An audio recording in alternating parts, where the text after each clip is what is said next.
Pour le groupe de la gauche démocrate et républicaine, M. Gabriel Serville.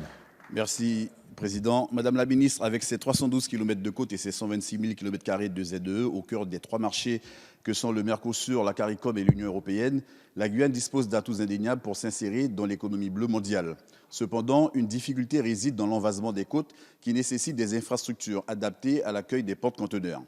Or, actuellement, le principal port de commerce de Guyane est installé à l'embouchure de fleuves où le dragage quotidien des chenaux d'accès engendre un surcoût annuel substantiel d'environ 8 millions d'euros.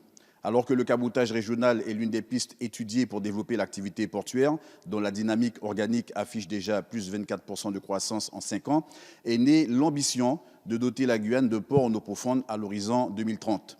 Or, il apparaît que ce projet est aujourd'hui à l'arrêt, alors même que l'élargissement du canal de Panama et la saturation du port de Santa Ana au Brésil permettent d'envisager prochainement une forte augmentation du trafic en Guyane.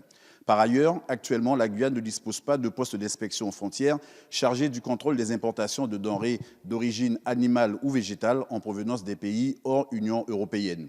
Il en résulte une situation totalement ubuesque où toutes les importations de ce type sont contraintes de transiter par l'Europe avant d'être acheminées vers la Guyane. À titre d'exemple, un fruit en provenance de Macapá, situé au Brésil à 500 km de Cayenne, traverse le globe et met 45 jours, je dis bien 45 jours, avant d'arriver sur les étalages guyanais par la filière légale. Le dossier de création du PIF de Guyane est bouclé et nous avons obtenu l'agrément de l'Union européenne. Il ne manque plus que la part État des financements pour un montant de 2,3 millions d'euros. Madame la ministre, l'issue de ces dossiers aura une conséquence directe sur le coût du transport maritime au départ et vers la Guyane et donc également sur le niveau local des prix de ce territoire dont la cherté de la vie ne cesse de défrayer la chronique.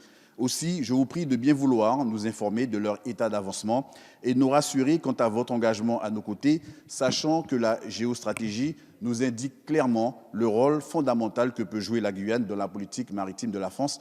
Je vous en remercie. Merci, monsieur le député.